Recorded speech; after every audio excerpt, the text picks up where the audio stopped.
Darshan sir ವಿಚಾರ ಕೇಳ್ತೀರಾ, straight ಆಗಿ ಕೇಳಿ. ನಾನು ಒಬ್ಬ ಅಭಿಮಾನಿನೇ ಅಲ್ವಾ, ಅಂಡ್ ನಾವು ಕೂಡ ಅಭಿಮಾನಿಗಳಾಗಿ ಅವ್ರನ್ನೆಲ್ಲ ನೋಡ್ಕೊಂಡ್ ಬಂದಿರ್ತೀವಿ. ನೀವು ದರ್ಶನ್ ಸರ್ ವಿಚಾರ ಕೇಳ್ತೀರಾ, ಸ್ಟ್ರೈಟ್ ಆಗಿ ಕೇಳಿ. ಇದೇನಾಗುತ್ತೆ ಗೊತ್ತಾ, ಫಸ್ಟ್ ಒಂದು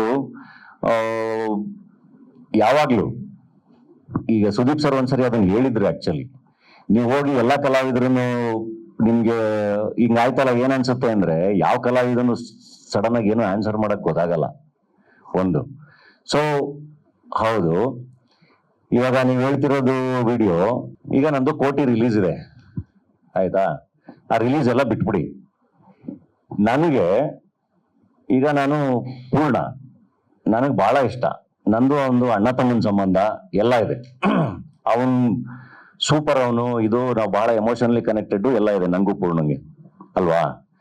ಸೊ ನಿಮ್ಗೂ ಇರುತ್ತೆ, ನಿಮ್ದಾರೋ ಫ್ರೆಂಡ್ಸ್ ಇರ್ತಾರೆ, ನಿಮ್ದಾರೋ ಅಣ್ಣ ಇರ್ತಾರೆ, ನಿಮ್ದಾರೋ ತಮ್ಮ ಇರ್ತಾರೆ, ಎಲ್ಲ ಇರ್ತಾರೆ. ಅವರು ಯಾವ್ದೋ ಒಂದು ಪರಿಸ್ಥಿತಿಗೆ ಈ ತರ ಸಿಗಾಕೊಂಡಾಗ, ಅದು ಗೊತ್ತಿದ್ದಾಗಿದೆಯೋ ಗೊತ್ತಿಲ್ದಲೇ ಆಗಿದೆಯೋ, ನಿಮ್ಗೆ ಕೋಪ ಬರಲ್ವಾ? ನಿಮ್ಗೆ ಬೇಜಾರ್ ಆಗಲ್ವಾ? ಆಗತ್ತೆ ತಾನೆ? ಹೆಂಗ್ ರಿಯಾಕ್ಟ್ ಮಾಡ್ತೀರ ಅವಾಗ?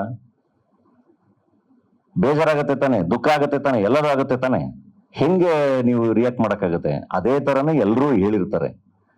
ಪರ್ಸನಲಿ ಸುದೀಪ್ ಸರ್ ಇಂದ ಹಿಡಿದು ಶಿವಣ್ಣ ಇಂದ ಹಿಡಿದು ಇಂಡಸ್ಟ್ರಿಲಿ ಎಲ್ಲರೂ ಬೇಜಾರೇ ಮಾಡ್ಕೊಂಡಿರೋದು, ಹಿಂಗ ಆಗ್ಬಾರ್ದಾಗಿತ್ತು ಅಂತ ಎಲ್ಲರೂ ಬೇಜಾರೇ ಮಾಡ್ಕೊಂಡಿರೋದು. ಯಾರು ಏನು ಅದನ್ನ ಯಾರು ಸೆಲೆಬ್ರೇಟ್ ಮಾಡೋದಲ್ಲ. ಹಂಗಂತ ಯಾರನ್ನು ತಕ್ಕಂತ ಸಪೋರ್ಟ್ ಮಾಡ್ಕೊಳಕ್ ಆಗಲ್ಲ ಅಲ್ವಾ ಆ ತರ ಸಿಚುವೇಶನ್ ಅಲ್ಲಿ. ಸೊ ಅದಕ್ಕೆ ಕಾನೂನಿದೆ, ಇನ್ನೊಂದಿದೆ, ಮತ್ತೊಂದಿದೆ, ಅದನ್ನೇ ಮಾತಾಡಿರ್ತೀವಿ. ಅದನ್ನು ಮತ್ತೆ ಬೇರೆ ಬೇರೆ ಬೇರೆ ಬೇರೆ ತರ ಅದನ್ನ ಕನ್ವೆ ಮಾಡಿರ್ತಾರೆ. ಅಂಡ್ ಈಗ ರೀಸೆಂಟ್ ಆಗು ಅಷ್ಟೇ, ಈಗ ಆ ಪ್ರಶ್ನೆ ನನಗೆ ಬರುತ್ತೆ ಅಂತಾನು ಗೊತ್ತಿರ್ಲಿಲ್ಲ. ನಾನೇನು ಯಾವ್ದನ್ನು ಸಪೋರ್ಟ್ ಮಾಡ್ಕೊಂಡು ಎಲ್ಲ ಮಾತಾಡಿಲ್ಲ, ನನ್ನ ಪ್ರೀತಿನ ನಾನು ಮಾತಾಡಿರೋದು. ಅಂದ್ರೆ ನನ್ನ ಕೈಲಿ ಏನ್ ಮಾಡಕ್ ಸಾಧ್ಯ? ಟೈಮ್ ಟ್ರಾವೆಲ್ಗೆ ಅವಕಾಶ ಸಿಕ್ಕರೆ ನಾನು ಚೇಂಜ್ ಮಾಡ್ತೀನಿ ಅಂತ ಹೇಳಿರೋದು. ಅದ್ ಬಿಟ್ಬಿಟ್ಟು ನಾನು ಇವಾಗ್ಲೂ ನಾನು ಇದೇ ಹೇಳೋದು, ಅಂದ್ರೆ ಅದೇನಾಗಿದೆ ಕಾನೂನಾತ್ಮಕವಾಗಿ ಏನಾಗ್ಬೇಕು ಅದಾಗಿ ಅದರಿಂದ ಎಲ್ಲ ಚೆನ್ನಾಗಾಗಿ ಆಚೆ ಬಂದು ಅದು ಖುಷಿನೇ ಆಯ್ತು. ಅದಕ್ಕೆ ಅಂತಾನೆ ಒಂದು ಸಿಸ್ಟಮ್ ಇದೆಯಲ್ಲ, ಅದನ್ನ ದಾಟ್ಕೊಂಡೇ ಬರ್ಬೇಕು ನಾವು ಯಾವ್ದೋ ಒಂದು ಸಿಚುವೇಶನ್ ಅಲ್ಲಿ ಸಿಗಾಕೊಂಡಾಗ. ಸೊ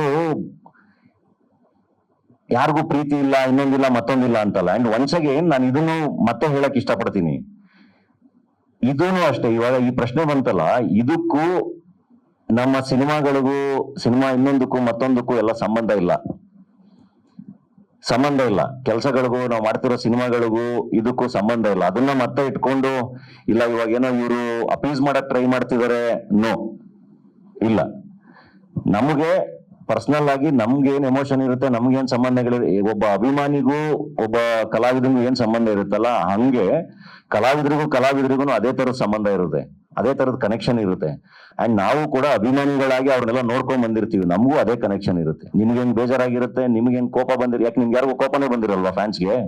ಹಿಂಗಾದಾಗ ಈ ತರ ಸಿಚುವೇಶನ್ ಹಿಂಗ್ ಮಾಡ್ಕೋಬಾರ್ದಾಗಿತ್ತು ಅಂತ ಅನ್ಸಿರಲ್ವಾ? ಹಂಗೆ ನಮಗೂ ಅನ್ಸಿರುತ್ತೆ. ಸೊ ಅದು ಪರ್ಸನಲ್ ಕನೆಕ್ಷನ್ ಇದ್ದಾಗ ಮಾತ್ರ ಅನ್ಸೋದು. ಸೊ ಪ್ರತಿ ಸರಿನೂ ಪ್ರತಿಯೊಂದನ್ನು ಬೇರೆ ಬೇರೆ ತರ ಬಿನ್ಸಿ ಅದೆಲ್ಲದನ್ನು ಒಂದು ಇಡೀ ಒಂದು ಆಸ್ ಎ ಇಂಡಸ್ಟ್ರಿ ಅದನ್ನ ಬಹಳ ನೆಗೆಟಿವ್ ಆಗಿ ಅದು ಆಗ್ಬಿಟ್ಟಿದೆ. ಹಂಗ ಆಗ್ಬಾರ್ದು ಅದು. ನೀವು ಮತ್ತೆ ದರ್ಶನ್ ಸರ್ ಒಟ್ಟಿಗೆ ಕೆಲಸ ಮಾಡಿದೀರಾ, ಒಳ್ಳೆ ಒಡನಾಟ ಇದೆ. ಆದ್ರೆ ದರ್ಶನ್ ಅವರ ಫ್ಯಾನ್ಸ್ ನಿಮ್ ಮೇಲೆ ಕೋಪ ಮಾಡ್ಕೊಂಡಿರೋದು, ನೀವು ನೇರವಾಗಿ ಏನಾದ್ರು ಹೇಳ್ಬೋದ? ಅಲ್ಲ, ಅದು ನಾನು ಒಬ್ಬ ಅಭಿಮಾನಿನೇ ಅಲ್ವಾ. ನಾವ್ ಅದನ್ನ ತುಂಬಾ ಸರಿ ಎಲ್ರಿಗೂ ಅದ್ ಹೆಂಗ್ ಹೇಳೋದು, ಅಂದ್ರೆ ಅದನ್ನ ವಿಟ್ನೆಸ್ ಮಾಡಿದಾರಲ್ವಾ. ನಾ ಹೇಳ್ತಿರೋದು ಪ್ರಾಕ್ಟಿಕಲಿ ಅದೇ. ಈಗ ಸ್ವಂತ ಅಣ್ಣ ತಮ್ಮದಿರ ಜಾಗದಲ್ಲಿ ಇದ್ರೂನು ಇದೇ ತರ ಇರುತ್ತೆ. ಸೊ ಇದು ಒಂದು ಪ್ರೋಸೆಸ್. ಅದು ಕಾನೂನಾತ್ಮಕವಾಗಿ ಏನಾಗ್ಬೇಕು ಹಂಗೆ ಆಗ್ಬೇಕು. ಯಾರು ಏನು ಚೇಂಜ್ ಮಾಡಕ್ಕಾಗಲ್ಲ, ಯಾರು ಹೋಗಿ ಟಕ್ಕಂತ ಏನೋ ಬದಲಾವಣೆ ಮಾಡಕ್ ಆಗಲ್ಲ ಅದು.